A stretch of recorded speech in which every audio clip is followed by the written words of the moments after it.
Amada iglesia, hay una frase que indica algo que es muy importante que va a ser central en este pasaje y es la familiaridad crea desdén. La familiaridad crea desdén.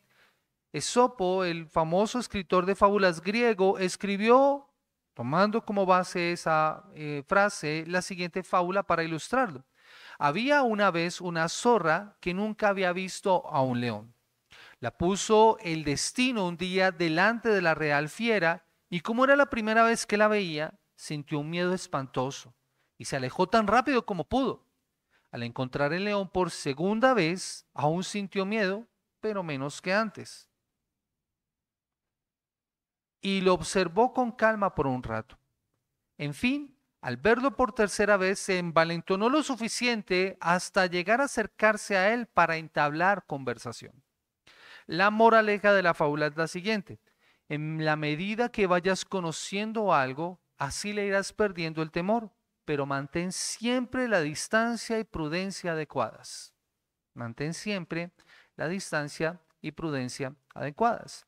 Warren Worsby, un comentarista, señala lo siguiente: la familiaridad hace que hasta las cosas más aterradoras parezcan inofensivas. Algo similar ocurre, mis amados hermanos, con el pasaje que estaremos estudiando en esta mañana, con la porción que acabamos de leer. Hoy, en esta continuación que damos a nuestra serie de Marcos, un rey vestido de siervo, hemos estado viendo esta sesión de milagros que Jesús ha estado realizando, estos encuentros que Jesús ha tenido. Las semanas anteriores habíamos visto, por ejemplo, cómo Jesús había liberado a un endemoniado en una región que se llama Gadara, del cual había liberado de una gran cantidad de demonios, por eso se llamaba Legión. Luego él cruza nuevamente al mar de Galilea y allí en la orilla occidental del mar de Galilea realiza dos milagros. La sanación de una mujer con flujo de sangre esta es una enfermedad que había atormentado a esta mujer por más o menos 12 años y resucita a la hija de un principal de la sinagoga que se llama Jairo. Estos tres eventos tienen en común el hecho de que Jesús es identificado primero como el Hijo de Dios, y en lo segundo es que está demostrando su poder y autoridad para gobernar sobre los espíritus, sobre la enfermedad y sobre la muerte. Ya anteriormente habíamos visto cómo había demostrado su autoridad para perdonar pecados y cómo había demostrado también su autoridad sobre la naturaleza, cuando había calmado la tormenta mientras que los discípulos iban en la barca hacia la región de Gadara. Ahora, Jesús parece que decide continuar su viaje y de Capernaum baja hasta Nazaret. Nazaret es el lugar donde Jesús creció, donde él vivió toda su infancia. Y lo que nosotros podríamos pensar es que al recibirlo, las personas en Nazaret debían recibirlo de una forma diferente. Es alguien que ellos conocen, pero que además es alguien de importancia. Yo no sé si en los pueblos o en las ciudades, cuando una persona es de importancia, ¿recuerdan ustedes qué hacen para ellos? Colocan monumentos, los bustos, los famosos bustos. Entonces, cuando hay alguien de importancia que ha nacido de ese lugar o que representa algo importante de ese pueblo, pues se le hace un busto y se le rinden homenajes. Hay fiestas, celebraciones en su honor, pero no es el caso de Jesús en Nazaret. Él en Nazaret encontramos que la respuesta de las personas no es la respuesta adecuada, no es la respuesta que nosotros hubiéramos esperado. Jesús no es identificado como el Hijo de Dios, por el contrario, es rechazado. No encuentra fe en las personas de Nazaret. Y esto es de asombrar, esta es la incredulidad que causa asombro. Para esta gente era increíble que este hombre, al cual habían conocido desde la infancia y del cual conocían su familia, fuera en realidad el Hijo de Dios encarnado. Para ellos esto era inconcebible. Ahora, eso nos lleva a hacernos una serie de preguntas. ¿Qué podemos aprender de esta historia? ¿Qué tiene que ver ese rechazo que sufre Jesús en Nazaret con el rechazo que un discípulo de Cristo sufre por causa de su fe? ¿Y por qué la incredulidad causa asombro? En este sermón precisamente que yo he titulado El asombro de la incredulidad. El asombro de la incredulidad. Y mi objetivo en esta mañana es que podamos comprender las consecuencias de la incredulidad a Jesús para no caer en ellas. Y de esta manera crecer en nuestra relación con el Salvador. Que podamos tomar el ejemplo de los de Nazaret y no seguir su ejemplo, evitarlo. Ahora, lo primero que nosotros debemos ver es lo que Jesús hace en esta visita a Nazaret, y lo que hace allí cuando se encuentra en ese lugar, y es la enseñanza en sábado, la visita a Nazaret y la enseñanza en sábado, y que nosotros encontramos en los versículos 1 y 2a. Salido Jesús de allí, vino a su tierra y le seguían sus discípulos, y llegado el día de reposo comenzó a enseñar en la sinagoga, y muchos oyéndole se admiraban y decían: ¿de dónde tiene estas cosas, y qué sabiduría es esta que le es dada, y estos milagros que por sus manos son hechos? Ahora, el texto inicia, como lo hemos visto, con el viaje de Jesús que emprende desde Capernaum hasta Nazaret, su tierra. Nazaret en esa época era un pequeño poblado de alrededor de 500 personas. Ahora, siendo una población tan pequeña, lo más seguro es que todo el mundo se conocía con todo el mundo. No era una ciudad importante como lo encontramos nosotros en la palabra del Señor. ¿Recuerdan ustedes la historia de Natanael cuando le dicen que han encontrado al Mesías?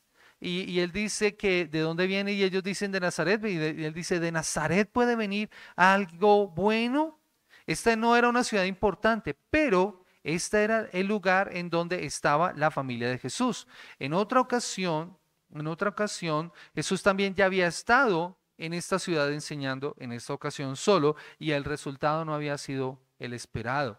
La gente se llenó de ira y quisieron lanzarlo por un barranco, pero Jesús habla con ellos y se va. Ahora, esta no es una visita familiar. Él no va a visitar a la familia, él no va de vacaciones, no va de descanso, él va con sus discípulos. Miren lo que dice la palabra del Señor. Dice: y salió Jesús de allí, vino a su tierra y le seguían sus discípulos. Así que lo más seguro es que Jesús está en el proceso de enseñarles algo a ellos. Pero lo más lógico es que de seguro se quedaría en su casa en Nazaret. Ahora, no sabemos cuánto tiempo duró este viaje, no sabemos en qué momento empezó este viaje, pero de lo que sí podemos estar seguros es de lo que hizo cuando llegó el sábado, el día de reposo, porque dice la Escritura que comenzó a enseñar. Y esa era la práctica normal de Jesús cuando comenzó su ministerio. Desde que comienza su ministerio, siempre lo vamos a encontrar a él constantemente en la sinagoga, compartiendo y enseñando. Ese era su ministerio. Y siempre lo encontraríamos en la sinagoga compartiendo la enseñanza con la gente. Esta vez en su tierra donde él había crecido.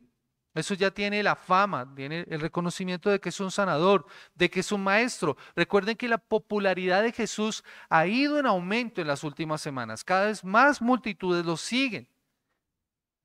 Y allí Jesús está. No es la excepción estar enseñando en la sinagoga. Lo que ocurriría, a diferencia de lo que nosotros hacemos en nuestros servicios dominicales, es que cuando llegaba el tiempo de la enseñanza, uno de los líderes de la sinagoga, o incluso el principal de la sinagoga, preguntaría si alguno de los que estaban preparados para compartir podría pasar a compartir la explicación del texto de ese día.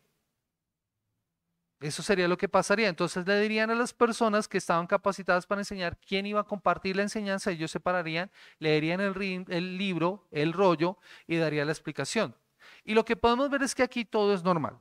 Todo está normal. Pero Marcos nos muestra lo que pasa inmediatamente cuando Jesús está enseñando, lo que nos lleva a nuestro segundo punto, y es la reacción de la gente, que nosotros encontramos precisamente en la parte B del versículo. Y decían: ¿de dónde tiene estas cosas? ¿Y qué sabiduría es esta que les dada? ¿Y estos milagros que por sus manos son hechos? ¿No es este el carpintero, hijo de María, hermano de Jacobo, de José, de Judas y de Simón? ¿No están también con nosotros sus hermanas? Y se escandalizaban de él. Así que Marcos de inmediato nos da la respuesta de los oyentes ese día. Dice: muchos de los que le oían se admiraban. Y esa es una respuesta cortante, pero que siembra la duda de las personas que están escuchando. O sea, todos se admiraban, todos que estaban asombrados. No hay una manifestación de respeto ante las enseñanzas de Jesús.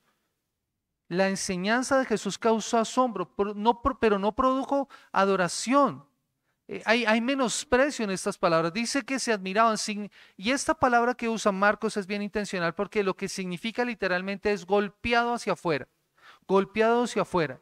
Lo que Marcos quiere señalar es que la gente estaba sumamente perturbada, estaba atónita de la enseñanza de Jesús. Esto era diferente a lo que habían escuchado.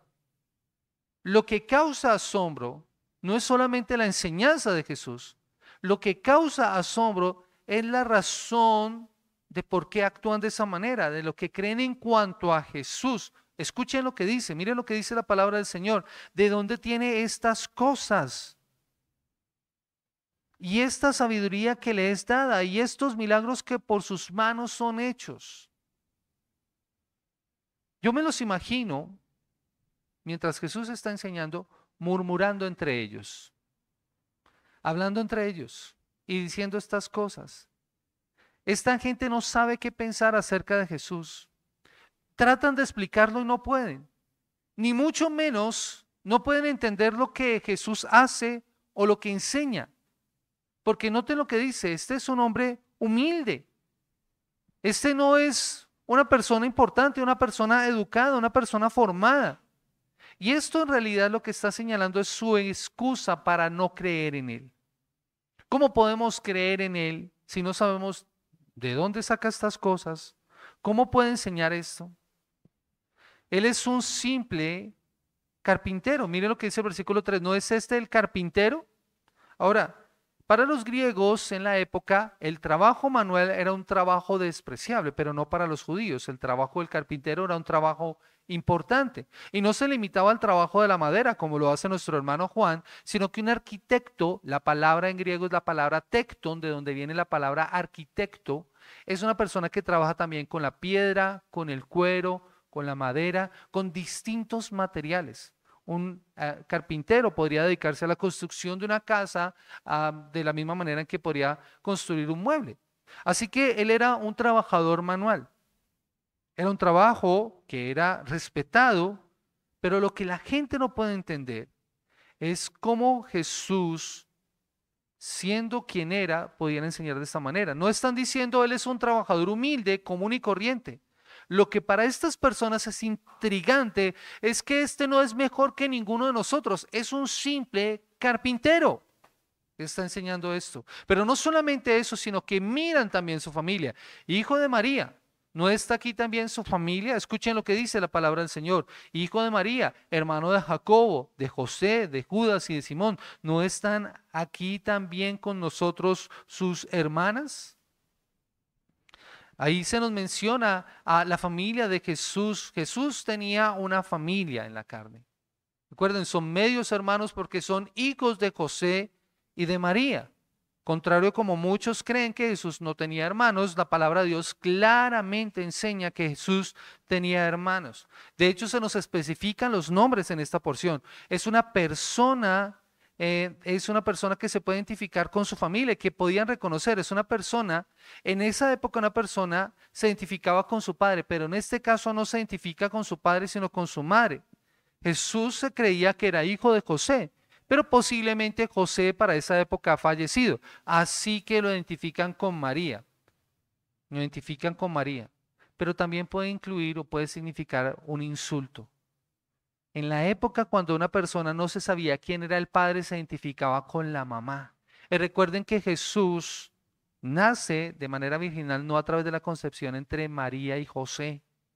Entonces, para muchas personas, él había nacido de manera ilegítima. Era obvio que las personas hubieran sabido la historia de María, diciendo que había concebido virginalmente.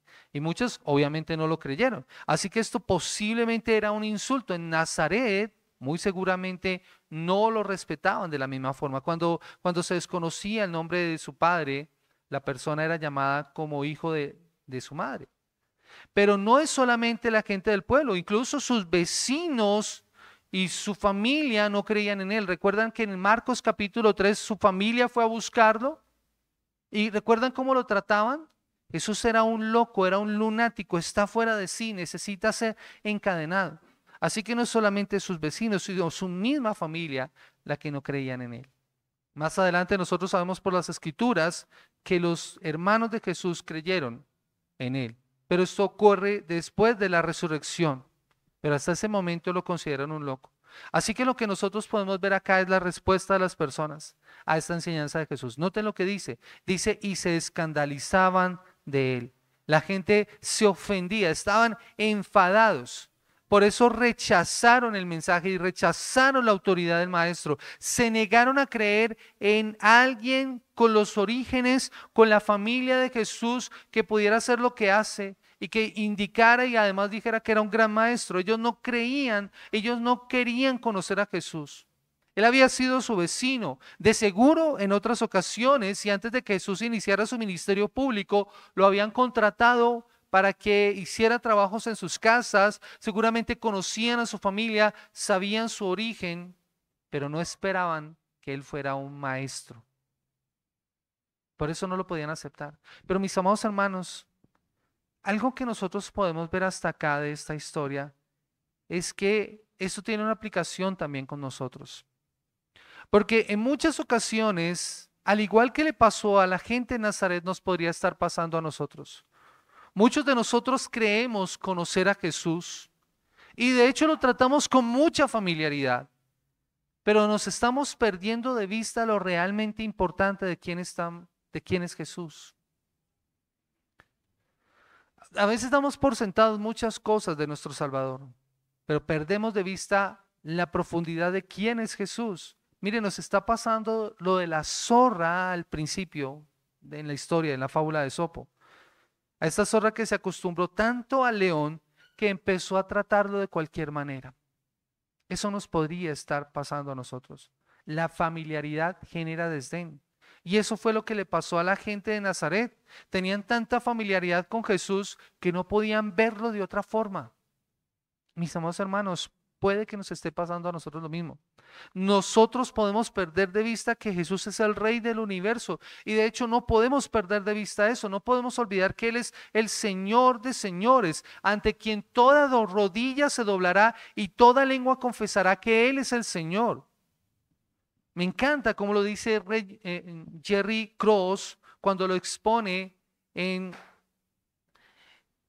un escrito que tiene. Él dice de esta manera: Él es el autor y consumador de nuestra fe. Él es el Altísimo, el que vendrá un día en las nubes, el que es juez justo, la vara de justicia, el renuevo de Jehová. Él es el cumplimiento de las profecías mesiánicas, el justo de Israel, el majestuoso, el todopoderoso, Dios hecho hombre, el pan de vida, el manantial de agua, la puerta.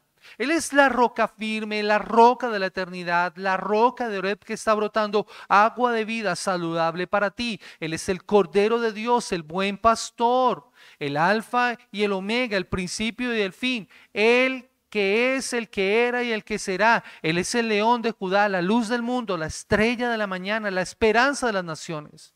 Y Jerry Cross pregunta: ¿lo conoces? ¿Lo amas? ¿Lo adoras? ¿Él es tu todo en todo? Y sigue diciendo él es el príncipe de paz, Emmanuel, admirable, rey de reyes y señor de señores, el verbo. El cielo y la tierra pasará, pero su palabra no pasará. Él es la piedra del ángulo, desechado por muchos, el soberano de los cielos y de la tierra, el creador, la fuente de toda gracia, la resurrección y la vida. Él fue desechado y despreciado, varón de los dolores. Él es el Adonai, Él es el Shaddai. Él es el tema de los ángeles, el objeto de su adoración, el yo soy de la eternidad. Él es el Hijo de Dios, el Mesías, el Hijo de David, el prometido, el misericordioso, el camino, la verdad y la vida. Él es el nombre que es sobre todo nombre, Él es el nombre que es sobre todo nombre, y toda rodilla se doblará y toda lengua confesará que Él es el Señor. ¿Qué significa Él para ti? ¿Qué es lo que Él ha hecho y está haciendo en tu vida? Él es nuestra salvación, Él es nuestra reconciliación, nuestra paz, nuestra seguridad, nuestro intercesor, nuestro redentor, nuestra herencia, nuestra sabiduría. Él es el médico divino, nuestra sanidad. Él es nuestra santidad, nuestra esperanza y consuelo, la respuesta a todas nuestras oraciones. Él es nuestro castillo fuerte, nuestro consejero, nuestro amigo y nuestro compañero fiel. Él también es nuestro amparo en las tribulaciones, nuestro escudo, nuestro abogado, amparo de la viuda, huérfano y desamparado, la fuerza del débil, el que perdona todas nuestras iniquidades, nuestro sustentador, nuestro libertador. Él es nuestro estandarte, nuestro guía, nuestro único intermediario entre Dios y los hombres. Él fue molido por nuestros pecados y un día enjugará toda lágrima de nuestros ojos. Si tan solo tuviera palabras para describirlo y ojos para verlo, al que es poderoso para guardarnos sin caída y presentarnos sin mancha delante de su gloria con gran alegría, al único y sabio Dios nuestro Salvador sea gloria y majestad, imperio y potencia, ahora y por todos los siglos. Amén. ¿Quién es este personaje tan glorioso? ¿Y cuál es el efecto que él tiene en tu vida? Y nota las palabras que usa Jerry Cross para describirlo. Pero mis amados hermanos, puede que en nuestras vidas, nosotros que decimos ser creyentes, estemos perdiendo de vista realmente quién es Jesús. En Nazaret no tienen claro quién es en realidad Jesús y por eso no pueden comprender ni lo que dice ni lo que hace. Y eso, mis amados hermanos, ese es un riesgo, una consecuencia de nuestra propia incredulidad que puede causar asombro. Es triste, mis amados hermanos, pero hay muchas personas que dicen conocer a Jesús, que dicen tener una relación con Él, pero cuando uno les pide que expliquen quién es ese Salvador, no pueden decir nada. O hablan cosas que no tienen nada que ver con el Señor. Si no tienes claridad de quién es Jesús, si no tenemos claridad de quién es Jesús, ¿cómo sabes que estás adorando correctamente? Y eso es algo que también me chocó a mí profundamente. Porque si yo no tengo claridad de quién es Jesús, ¿cómo sé yo? Y mis amados hermanos, esto lo digo con temor y temblor. ¿Cómo sé yo que lo estoy enseñando correctamente? Eso debe ponernos a pensar. ¿Ven el riesgo en el que nosotros podríamos estar cayendo por causa de la familiaridad que podemos tener con nuestro Señor? Que nos puede hacer a nosotros incrédulos o mostrar nuestra incredulidad. Nos hace a nosotros ateos prácticos en realidad.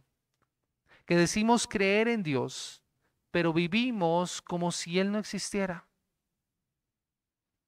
Tal vez tengas una imagen inadecuada de Cristo, así que es necesario que empieces a considerarlo seriamente a través de las Escrituras y puedas reflexionar acerca de quién es Jesús realmente. Pero mis amados hermanos, este pasaje no solamente señala esa intención de mostrar la consecuencia de la incredulidad en ese sentido, sino también era una palabra de aliento para los creyentes. Recuerde que cuando Marcos escribe este evangelio, lo hace para los creyentes en Roma que están sufriendo persecución, pero que también por causa de la fe ellos están siendo rechazados. Así que uno de los temas que nosotros vamos a ver en esta porción tiene que ver con el rechazo. Originalmente este pasaje prepararía a los creyentes para el rechazo que ellos mismos se enfrentarían por causa de su fe, y que si Dios lo permite nosotros vamos a estar estudiando en la porción siguiente la semana próxima en Marcos capítulo 6, el versículo 7 en adelante, cuando Jesús comisiona a los 12 para ir a predicar. Pero si fue aliento para ellos, también debe serlo para nosotros en la actualidad. Preguntémonos esto: si Jesús fue rechazado por las personas que se supone más lo conocían, ¿qué nos hace pensar que a nosotros no nos van a rechazar en ocasiones? Esto serviría de aliento a los creyentes originales, pero sigue siendo de aliento para nosotros en la actualidad. Mis amados hermanos, en muchas ocasiones, por causa de la fe, nosotros también vamos a ser rechazados. Nuestras palabras no van a ser escuchadas. Habrá personas que no nos escucharán. Jesús fue rechazado por su familia en un comienzo.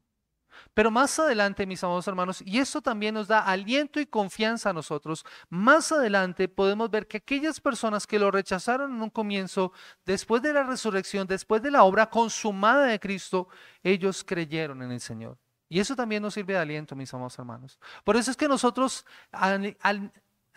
anhelamos y proclamamos y anunciamos el Evangelio. Jesús fue rechazado por sus vecinos, de la misma manera en que ocurre con nosotros en muchas ocasiones.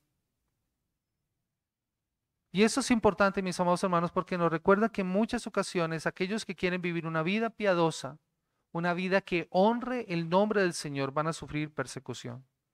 Convertirse, mis amados hermanos, convertirse en un seguidor de Jesús señala que nuestra ciudadanía ha cambiado, nuestras prioridades han cambiado, nuestras metas y nuestros objetivos son contrarios a los de muchas personas. Nosotros vivimos en esta tierra como extranjeros y exiliados.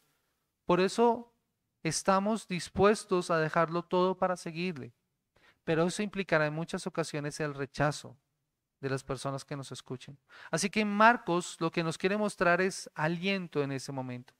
¿Qué hacer cuando somos rechazados?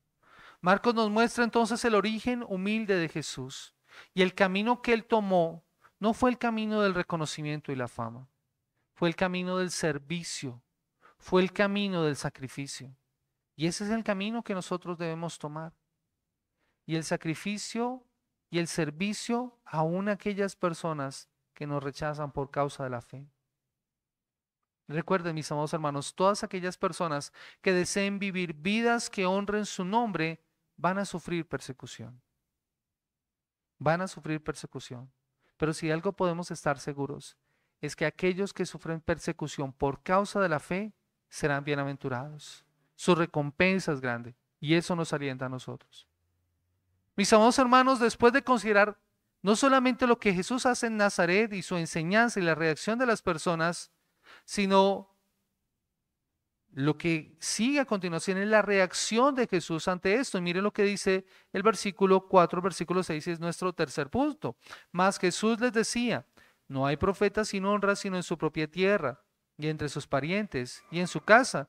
Y no pudo hacer allí ningún milagro, salvo que sanó a unos pocos enfermos, poniendo sobre ellos las manos. Y estaba asombrado de la incredulidad de ellos, y recorría las aldeas de alrededor, enseñando. Miren, la actitud de la gente no deja de causar asombro ante Jesús. Por eso él anuncia este dicho. Esta era como una frase para poder señalar esto. Dice, no hay profeta sin honra, sino en su propia tierra y entre sus parientes y en su casa. Jesús lo que está mostrando es que él sufría el mismo rechazo que sufrieron los profetas en el Antiguo Testamento. Ustedes van a encontrar cuando leamos la historia de los profetas es que muchos de ellos fueron rechazados. Algunos de ellos fueron perseguidos por causa de su fe, por causa de predicar la palabra del Señor. El destino de muchos de ellos fue la muerte. Así que lo que quiere mostrar es el resultado de esto, pero también la terrible consecuencia de ignorar a Jesús. Porque ignorar a Jesús es rechazar a aquel que es el verdadero profeta, el que nos anuncia las palabras de Dios. Si miramos el contexto anterior, miren lo que Jesús ha venido haciendo. Jesús ha realizado una serie de milagros en respuesta a la fe de las personas, pero en este caso no encuentra fe, encuentra incredulidad. Así que por esta razón no les es permitido ver más allá de lo que Jesús podía hacer. Sin embargo, mis amados hermanos, a pesar de la incredulidad de estas personas, el reino nunca será limitado. Por eso dice la palabra del Señor, dice que aunque no pudo hacer ningún milagro, salvo que sanó a unos pocos enfermos poniendo sobre ellos sus manos. No todos vieron lo que Jesús podía hacer. Sobre algunos fue hecho esto. Jesús continúa enseñando. Así que mira la terrible condición de estas personas. Mira la terrible condición y no pudo hacer allí ningún milagro. Y no es que Jesús no tenga poder para obrar milagros o que la incredulidad de las personas hiciera que Jesús no pudiera obrar milagros. Miren, mis amados hermanos, los milagros y las obras poderosas de Dios no dependen de la fe de las personas para realizarlos. El poder de Jesús no disminuye a causa de la incredulidad de las personas. Si el poder de Jesús dependiera de la fe de las personas, mis amados hermanos, Jesús no sería Dios. Jesús no sería Dios. Pero su poder no disminuye por causa de la incredulidad. Pregunta, mis amados hermanos, ¿a Jesús le asustan que haya ateos? ¿O que haya incrédulos? ¿Eso hace que su poder disminuya? No, mis amados hermanos, Jesús puede obrar en nuestras vidas y en la vida de cualquier persona sin que nosotros se lo pidamos. Él puede hacerlo. La triste situación no es lo que Jesús puede hacer, es lo que las personas se pierden cuando no creen. Es lo que nos perdemos nosotros. Esa fue la triste situación de las personas en la tierra de Nazaret. Fue una gran pérdida. Miren, perdieron la oportunidad de ver a Jesús y su poder. Perdieron la oportunidad de relacionarse con el Salvador por esa falsa imagen que tenían de Él, por esa idea preconcebida y equivocada que tenían de Jesús. Miren, tal vez muchos no están yendo a Jesús por sanidad en ese momento, milagros, como había ocurrido en otras partes, pero para ellos esto fue una gran pérdida. Pero creo, mis amados hermanos, también que Jesús obra en misericordia. Miren, mis amados hermanos, Jesús hace esto de no obrar más milagros en medio de ellos por causa de su incredulidad, para que esto no caiga o no sea como un castigo para ellos. Me encanta como lo dice John MacArthur. Miren, no hubo una exposición a una luz más grande para que no resultara en una peor dureza que los hubiera conducido a una mayor condenación, así como un juicio por su incredulidad. Mis amados hermanos, si Jesús hubiera hecho más milagros en Nazaret a causa de la incredulidad, eso hubiera resultado en su juicio. ¿Recuerdan? Hay un pasaje en las Escrituras en Mateo en donde Jesús habla a ciertas ciudades por causa de los milagros que ha realizado en ellas. Pero esas ciudades no se habían arrepentido de sus pecados. Corazín, Beisaida. Y dice Jesús, si en Sodoma y en Gomorra se hubieran hecho los milagros que se habían hecho en ti, hacía tiempo que se hubieran arrepentido. Así que Jesús tiene misericordia de las personas en Nazaret. A pesar de ello, dice la palabra del Señor que sanó a unos pocos enfermos poniendo sobre ellos sus manos. Jesús efectivamente tiene poder para realizar milagros, pero aquí no manifiesta ese deseo, ya que estos milagros son para aquellos que están listos para creer. Recuerden, mis amados hermanos, un milagro tiene un propósito particular: revelar el poder de Dios. El propósito de los milagros de Jesús es dar testimonio de la verdad y mostrarlo a Él como Señor, como el Mesías, para llevar a los pecadores a la fe. ¿Recuerdan ustedes cómo cuando en muchas ocasiones Jesús obra un milagro sobre una persona determinada, cuál es la respuesta de la persona? ¿No es gratitud, no es alabanza? Y en muchas ocasiones Jesús no perdonó a esas personas. No lo hizo con la mujer del flujo de sangre. ¿Recuerdan qué hizo? Hija, tu fe te ha salvado. Ese es el propósito de los milagros. El propósito de los milagros no es entretener, mis amados hermanos, que es tristemente lo que muchas veces encontramos nosotros en la actualidad. Es impresionante, pero es que hoy en día parece que los milagros son un espectáculo para entretener a una cantidad de personas. Esas manifestaciones que uno ve en muchos lugares parece más entretenimiento a un grupo de espectadores que lo que realmente debe ser.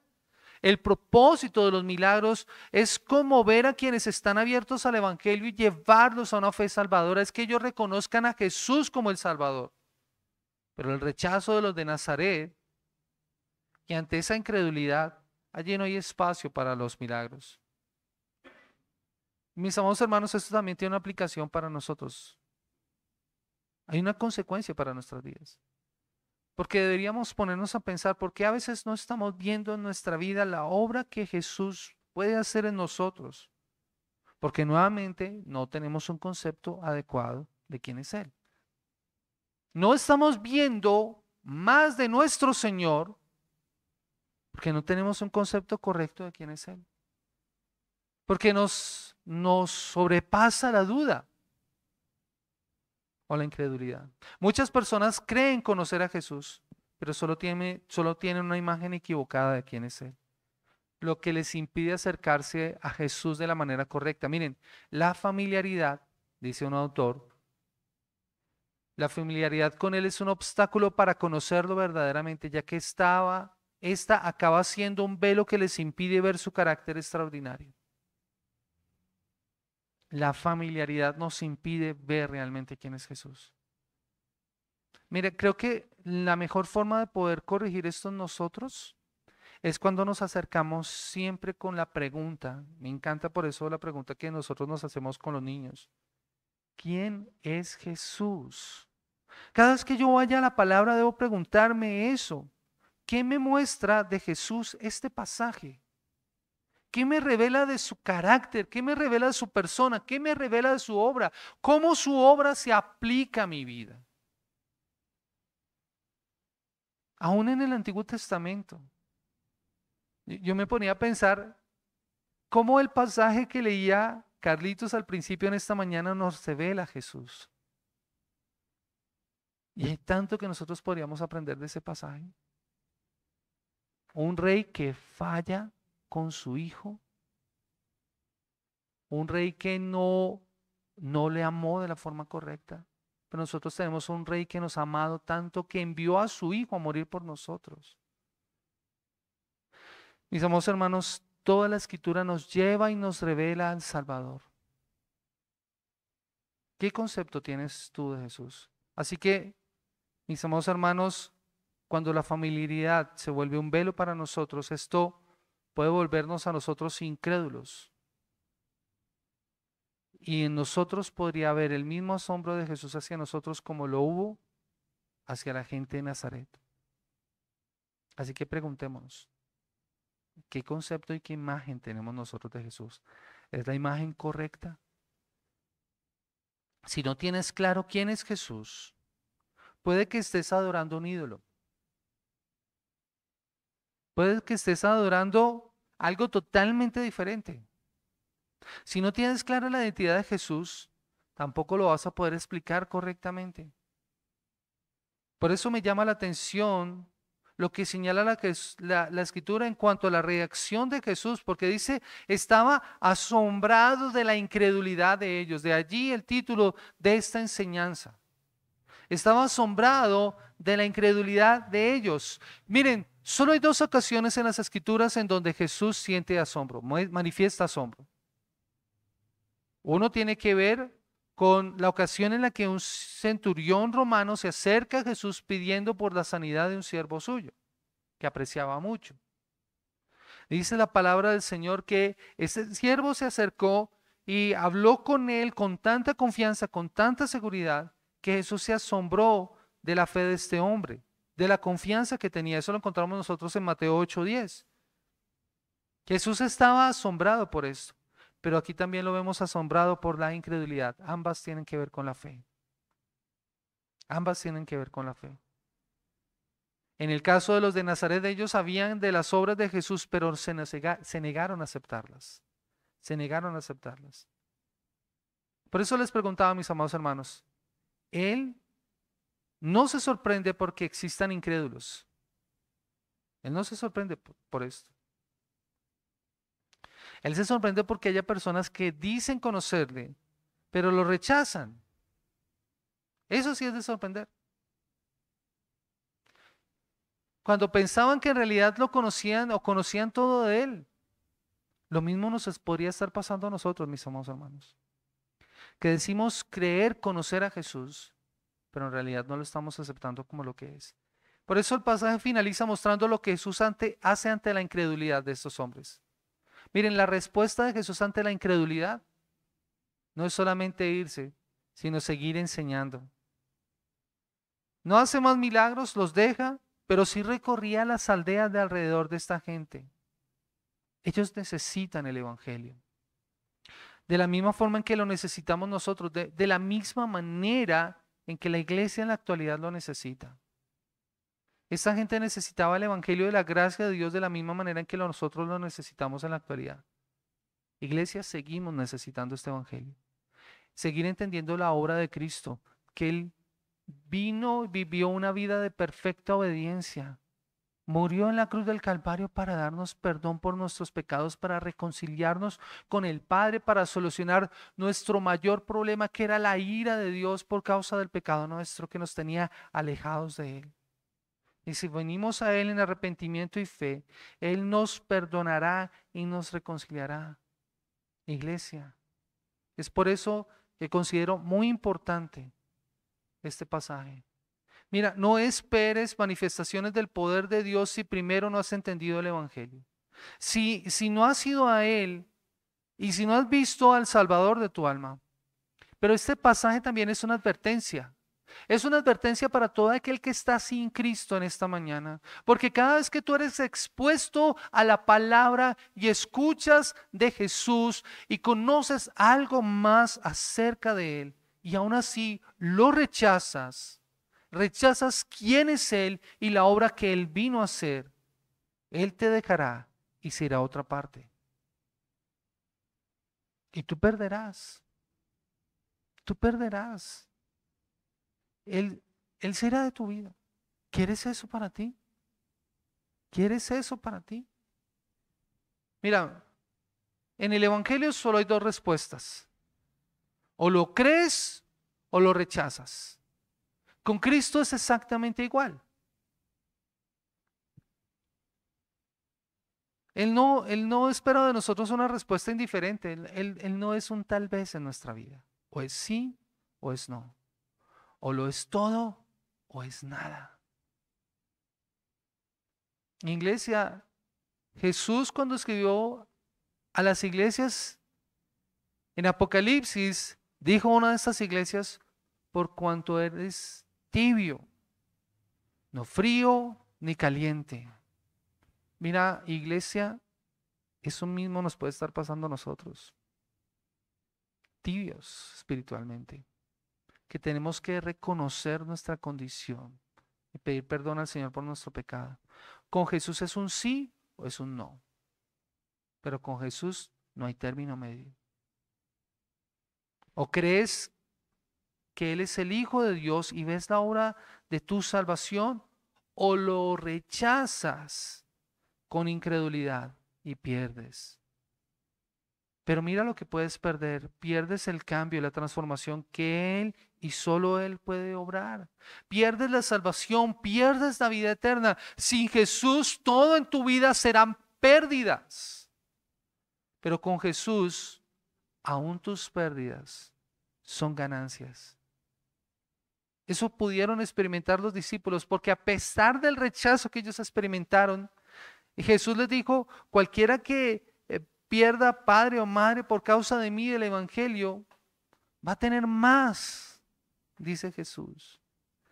Así que si estás con Cristo, aún tus pérdidas son ganancias. Por eso déjame finalizar con esta pregunta nuevamente. ¿Qué harás con Jesús? ¿Qué harás con Jesús? ¿Cuál es tu respuesta? ¿Vas a seguir con la idea, el concepto inadecuado de Jesús, con una imagen que no corresponde a Él? ¿O vas a ir a Él en arrepentimiento y fe? A poner tu confianza solo en Él. Deja tu incredulidad. Deja tu incredulidad. Y asómbrate con el glorioso poder de nuestro Salvador, que puede transformar y cambiar toda tu vida. Iglesia, vamos a orar en esta mañana. Y vamos a dar gracias al Señor por esta porción de la enseñanza. Amado Señor y Dios, Salvador nuestro, hoy oramos a ti dándote toda la gloria, la honra y la alabanza, Señor, por darnos el gran privilegio de podernos acercar ante tu presencia para poder proclamar tu nombre, Señor. Pero también nos acercamos delante de ti, pidiendo, Señor, que tú tengas misericordia de nosotros en este día, Señor, y que nos guíes, oh Señor santo y maravilloso. Padre, gracias por ayudarnos en esta mañana para poder comprender tu buena voluntad, que es agradable y perfecta, Señor. Tú seas guiándonos y dándonos sabiduría, Señor. Ayúdanos a tener la imagen correcta de quién eres tú, de lo que has venido a hacer, Señor. Y ayúdanos, Señor, para que, de acuerdo a tu voluntad, podamos vivir en tus caminos para tu gloria y para tu honra. Bendice a tu iglesia, bendice a tu pueblo en esta mañana. Te adoramos, precioso Rey, en el nombre poderoso de Cristo Jesús. Amén. Amén.